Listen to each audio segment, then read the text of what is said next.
Good morning. Good to see you all here. We encourage you to come forward to sit in the blue chairs. They're more comfortable. They allow you to swivel as you get restless.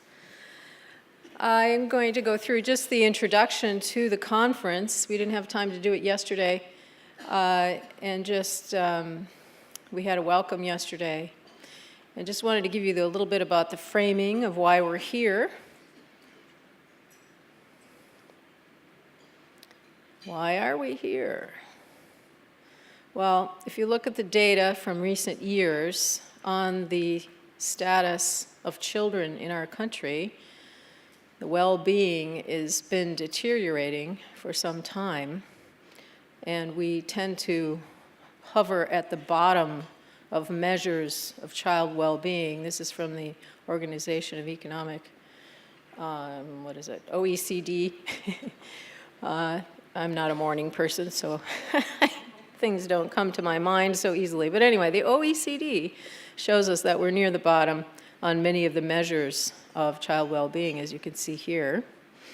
And the government is getting concerned now. And in the United States, we have increases primarily in many developmental disabilities.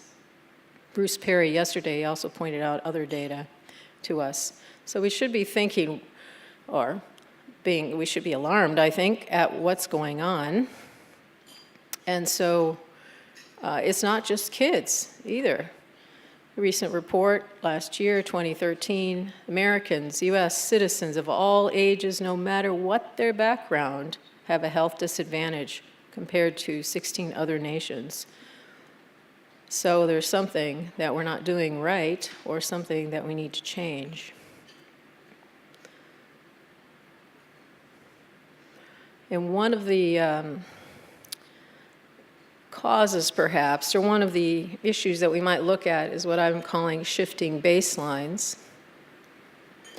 This is an idea that has to do with not perceiving what's really changed, and it comes from oceanography.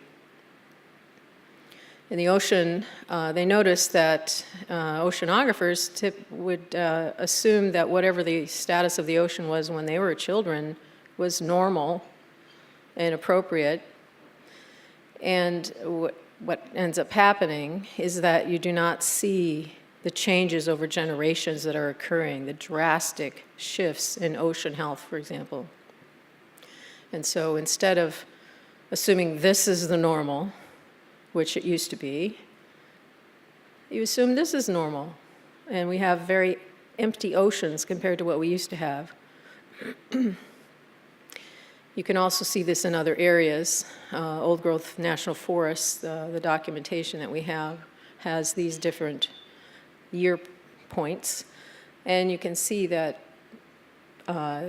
how much forest we have. And this is old growth forest, which is quite different from regular just having trees around. Old growth forests have certain characteristics that are biodiverse and supportive of multiple forms of life.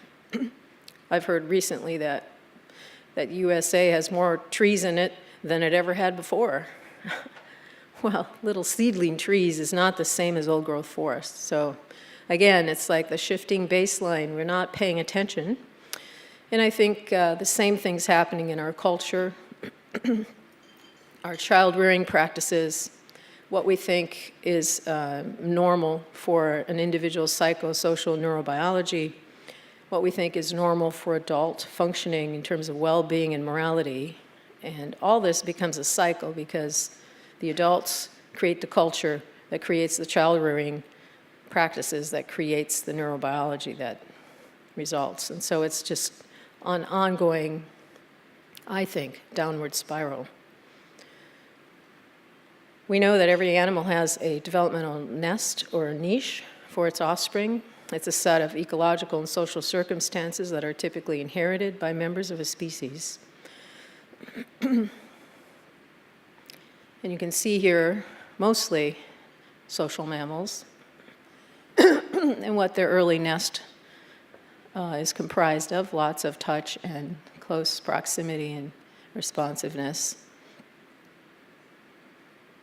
And so we know from evolution that when you have a species-typical developmental system or nest that's providing the evolved expected support that the maturational schedule of the offspring has built in, you end up with a smart, effective creature and what we can call a species-typical outcome.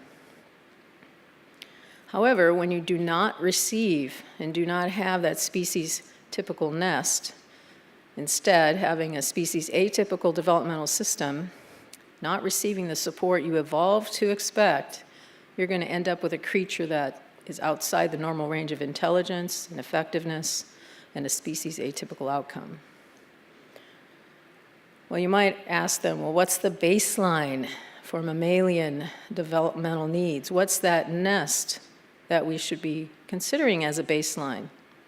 Because it seems like people use all sorts of different baselines about what human nature, human developmental needs are. Well, we have a developmental nest or niche for humans that emerged long before the Pleistocene.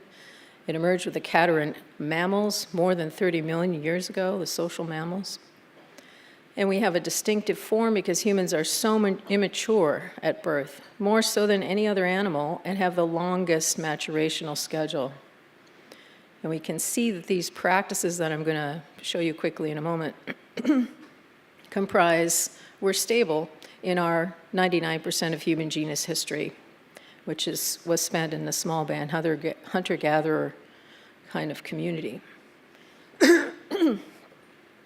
So the evolved developmental niche is what my lab calls it, the human nest, includes these characteristics. So these are social mammal characteristics that humans intensified or slightly varied compared to other mammals. And what's interesting is that we're finding in our research that every one of these has an effect on child well-being and child morality. Their empathy development, self-regulation, their conscience development, even after we control for mother's education, income, and controlling for responsivity. So we know responsivity is critical, but we wanted to see whether these other practices are also important, and we're finding that they are. We've also developed a measure of adults where we ask them retrospectively. It's just 15 items about these practices. 0 to 18, did you experience these? Trying to match it up like an ACEs score, adverse childhood experiences. We know that having adversity, like sexual abuse, physical abuse, and so on, have negative effects on well-being. Well, we wanted to know whether if you're missing these good things that you evolved to expect, does it affect your well-being and your morality? And we're finding that it's true, it does too for adults. So this is the framework that brought about this conference to focus on child flourishing. How do we get back to flourishing, to developmental optimization, instead of being content with resilience alone, which has to do with, making it through trauma without too much damage. So all of these are related to well-being. So I think to get back to child flourishing, we have to pay attention to our evolutionary lineage, our inheritances, our capacities, propensities, the developmental niche or nest, and look at what's changed in caregiving environments and how child development is influenced by those changes, and consider what we might do to improve child outcomes. So we want to integrate the knowledge base across many disciplines.